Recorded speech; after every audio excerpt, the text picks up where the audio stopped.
저거 좋아 보이는데 나도 따라해볼까? 하는 마음으로만 상대를 따라잡을 수 있다면 이 세상에 경쟁은 존재하지 않았을 것입니다. 그런데 일본이 이 허황된 꿈을 이루기 위한 움직임을 시작했습니다. 끊임없는 노력으로 차근차근 단계를 밟는 과정은 다 생략하고 부러운 마음만 앞세워 당장 한국에 버금가는 디지털 선진국이 되겠다고 나선 것입니다. 최근 각국은 백신 패스를 도입하고 있습니다. 전 세계 곳곳에서 이제 식당과 카페 등 사람들이 많이 모이는 다중시설을 이용할 때는 반드시 백신 패스를 제시해야 한다고 하죠. 때문에 조금이라도 간편하게 확인을 할 수 있도록 대부분의 국가에서 디지털 증명서를 활용하고 있습니다. 그리고 이런 흐름을 지켜보던 일본도 디지털 증명서를 발급하기 시작했습니다. 한국을 능가하는 디지털 선진국이 되기 위해서 선택의 여지가 없었겠죠. 하지만 오르지 못할 나무는 쳐다보지도 말았어야죠. 증명서 발급이 시작되자마자 벌써부터 망했다는 반응이 쏟아지고 있기 때문입니다. 일부 일본 언론은 한국에서도 백신 패스 의무화 시행 첫날 오류가 있었다는 점을 강조하며 지금 일본의 상황이 자연스러운 과정인 듯 포장을 하고 있는데요. 2-3일 만에 오류나 먹통 문제를 깔끔하게 해결한 우리나라 시스템과 현재 암담함의 끝을 보여주는 방파제의 시스템을 비교하는 것 자체가 어불성설입니다. 일본 정부는 20일부터 코로나 백신 접종을 증명하는 스마트폰용 어플 운영을 시작했습니다.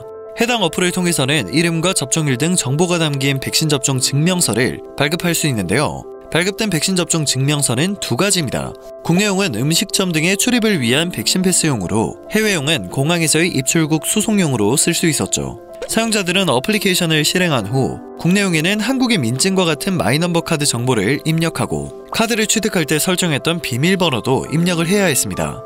해외용은 여권 정보를 입력하는 방식입니다. 그럼 백신 접종 앱이 운용되기 전에는 어떻게 백신 접종을 증명했냐고요? 아날로그의 나라답게 당연히 종이 하나로만 백신 접종을 확인할 수 있었습니다. 그것도 지자체에서 발행한 증명서가 아니면 안 되죠.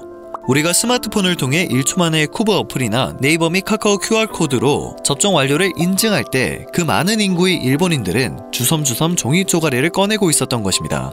전자정부의 실현이라는 수건과 같은 정책 과제를 해결하기 위해 지난 9월 출범한 일본 디지털청은 이번 디지털 증명서 발급을 시작하며 이번 백신 어플은 코로나 대응에도 디지털화를 적용해 시민들의 편리성을 향상시키기 위한 것이라고 발급의 이유를 설명했습니다.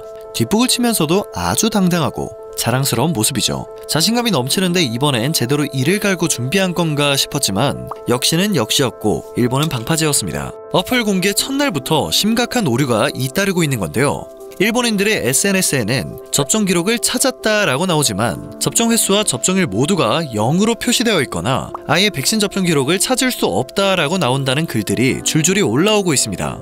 이러한 오류는 지난 17일 기준 이미 10만 명에 이릅니다. 오류 가능성이 있어 확인이 필요한 데이터도 무려 433만 건이나 되는 것으로 나타나고 있습니다. 도대체 일 처리를 어떻게 한 거냐는 말이 나올 수밖에 없는데요. 이러한 상황이 발생하게 된 원인은 확실했습니다. 각 지자체가 1억 명에 이르는 개인별 접종 기록을 정보 시스템에 일일이 수작업으로 입력을 했고 이 과정에서 오류가 생긴 것입니다. 1억 명에 이르는 사람들의 정보를 일일이 입력했으니 오류가 생기지 않을 수가 없죠.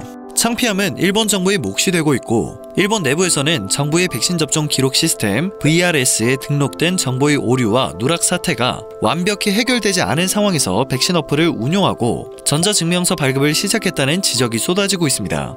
당장 백신 접종 기록 가운데 오류가 난 것만 10만 건에 이르고 잘못됐는지 확인을 해야 하는 기록도 400만 건이 넘는데 일본 정부가 대책도 없이 증명서 발급부터 시작을 했다는 것이죠. 일본 정부는 현재 백신 접종 기록 시스템 오류로 잘못된 정보가 담긴 증명서가 발급될 수 있다며 어플 사용 전 정보 확인을 요청하고 있습니다. 오류는 지자체가 해당 프로그램에 주민들의 백신 접종 정보를 입력하는 과정에서도 발생했고 정부가 지자체에 대여한 전용 단말기로 인해서도 발생하는 것으로 알려지고 있습니다.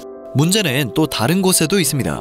백신 어플 사용이 마이넘버 카드 소지자에게만 제한되는 것도 지적 대상이 되고 있는 건데요. 일본의 마이넘버 카드 보급률은 아직도 약 40%에 불과합니다. 마이넘버 카드가 없는 나머지 60%는 여전히 지자체 창구를 방문해 백신 접종 증명서를 별도로 발급받아야 합니다. 마이넘버 카드를 가지고 있지 않은 한 도쿄 시민은 한 언론과의 인터뷰에서 귀찮아 죽겠다는 반응을 보였습니다. 또한 워낙 아날로그에 적응이 된 탓인지 애초에 디지털 증명서에 대한 관심 자체가 낮기도 합니다. 인터뷰에 응한 또 다른 도쿄 시민은 종이 증명서가 있으니 필요할 때 그걸 쓰면 된다. 특별히 디지털 방식이 아니더라도 괜찮아요 라고 말했으며 또 다른 시민은 아예 디지털 증명서 발급 사실을 모르고 있었다고 말했습니다. 이런 문제로 인해 이달 초 시작된 부스터샷 접종에도 혼란이 우려되고 있습니다. 부스터샷을 맞으려면 1차와 2차 접종 때와 마찬가지로 각 지자체에서 종이 접종권을 우편으로 받아야 하는데 접종 기록이 잘못 입력되어 있는 경우 접종권을 받지 못할 수 있기 때문입니다.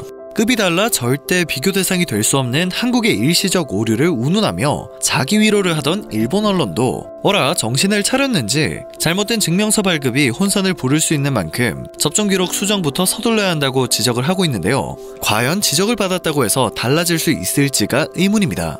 일본 정부는 지난해 코로나 감염자와의 접촉 여부를 알리는 어플리케이션을 내놨다가 잇따르는 오작동 끝에 사실상 어플을 무용지물로 만든 화려한 전적을 가지고 있기 때문입니다.